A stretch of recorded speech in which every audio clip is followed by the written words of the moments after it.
Hi hello S M क्रिएटेशनमध्ये सगळ्यांचं स्वागत आहे. तर चला आज आपल्याकडे भात उरलेला आहे. आपण या भाताची रेसिपी बनवणार आहोत.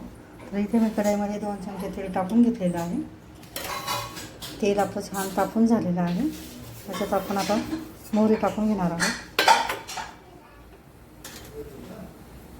त्याच्यासाठी मी कांदा, हिरवी मिरची, शेंगदाणे, कोथिंबीर असं साहित्य कापून सगळं तयार करून घेतलेलं आहे.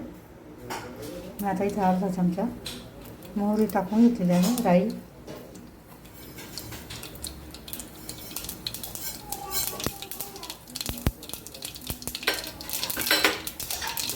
राई आपली छान तडतडून झालेली आहे. इथे बघू शकता. आता आपण अर्धा चमचा जिरे टाकून घेणार आहोत. इथे आपण एक कांदा कापून घेतलेला आहे. तो आता फोडणीमध्ये टाकलेला आहे. ते बघू शकता. कांद्याला छान परतून घ्यायचे. बघू शकता कांदा आता छान परतून झालेला आहे. आता आपण शेंगदाणे टाकून घ्यायचे. मी 2-3 चमचे शेंगदाणे घेतलेले आहे. अंदाजानुसार कमी जास्त.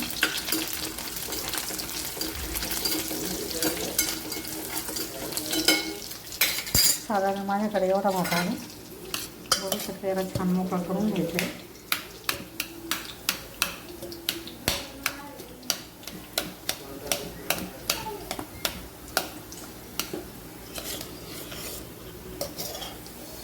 आता आपण हिरवी मिरची टाकून घेणार आहोत. हिरवी मिरची टाकून घ्यायची. इथे आपण आता हिरवी मिरची टाकून घेतलेली आहे. 7-8 हिरव्या मिरच्या टाकून घेतलेल्या आहे. तर टाकून घेतलेलं आहे. ते बघू शकता. ते आपण छान परतून घ्यायचं आहे.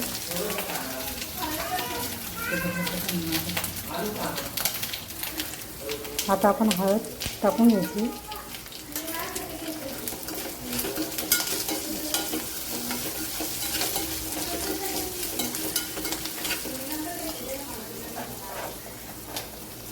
आता आपण कोथिंबीर टाकून घेणार आहोत. कोथिंबीर छान परतून झालेली आहे. इथे बघू शकता पूर्ण भात आपण टाकून घेतलेला आहे. आता या भाताला आपण या फोडणीमध्ये छान मिक्स करून घ्यायचं. ठीक आहे.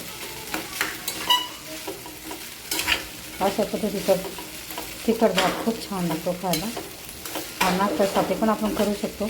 आणि मुलं तर फार आवडीने खातात अशा पद्धतीचा तिखट भात. आता याच्यात आपण अर्धा चमचा मीठ टाकून घेणार आहोत. पूर्ण 5 मिनिटं आपण त्याला गरम करून घ्यायचं आहे. इथे बघू शकता आपण छान असा पिवळा भात तयार झालेला आहे. पिवळा आणि तिखट.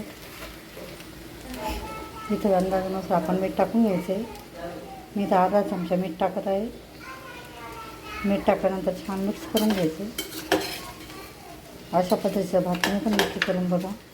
रेसिपी आवडल्यास व्हिडिओला लाईक करा, शेअर करा, चॅनलला सबस्क्राईब करा. व्हिडिओ बघितल्याबद्दल धन्यवाद. बघू शकता असा छान आपला भात तयार झालेला आहे.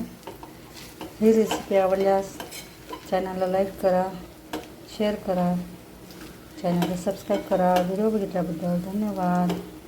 मस्त खा आणि स्वस्थ रहा.